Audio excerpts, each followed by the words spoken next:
suki, nagbabayansal po tayo ng saba.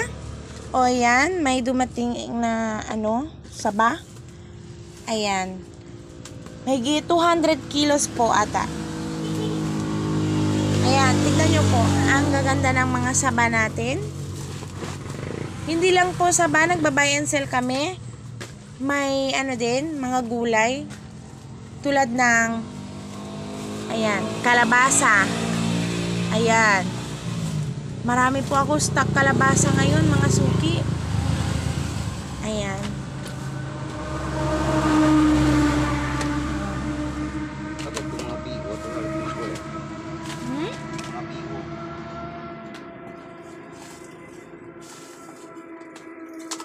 Ayan.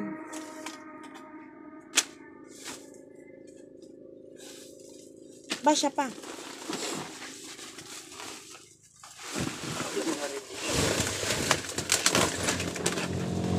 May munting tindahan po kami dito. Nagbebenta po kami ng mga lamas or gulay, kalamansi, ganon. Tsaka mga kamote. At sulay bagyo. Ayan. Sulay bagyo ang tawag namin dito po. Yan, meron pa din tayo dito saging, saba, at eto.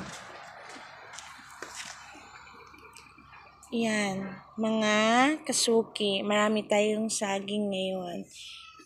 Ang tawag namin dito is sulay bagyo. Sulay bagyo po. Iba po yung lakatan. Magkaiba po sila. Yung lakatan po, ito.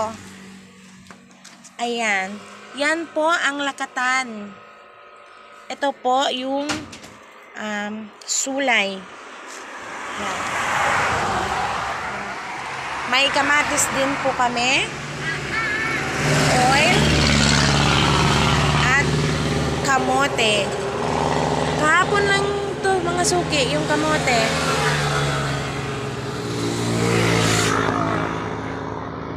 May kahoy din po kami. Ayan. Kahoy. Ayan. Tingnan po, ang lalaki ng mga saba natin. Oh, ayan. Tapos yung kamote. Oh. Violet na kamote. May orange din na kamote. Ayan. Nagba-buy and sell po kami. Onion. Eggs. Ayan. Tapos ito. Ayan. Ito po, bale, bio na po ito. Mga suki. So, kung reject na. Ito po yung binibigay namin sa baboy. Kaya, mas tipid po tayo sa sa pagkain nila. Kasi yung mga reject na hindi natin binibenta ay binibigay na lang natin sa ating mga baboy. Yun.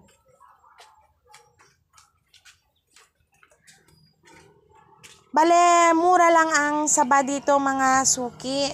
Bale, 10 lang ang per kilo. Kaya, compare sa feeds, 30 plus ata, no? 30 plus ang feeds. Kaya, 10 pesos na lang. Ihalo na lang natin, konting darak. Yan. Ito. So,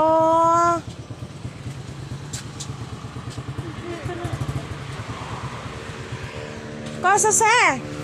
Luya? Comprayo.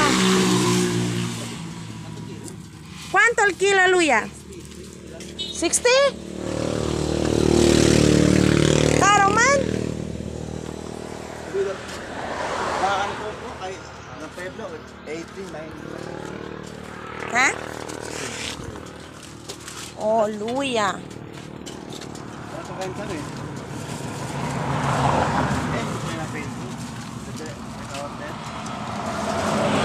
Luya?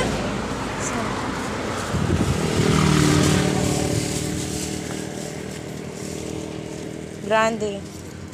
Laki. Quanto kilo? 3 kilo. 3 lang. Mga grande lang. O yan si Seron, binibenta ng luya. Yan po. Thank you!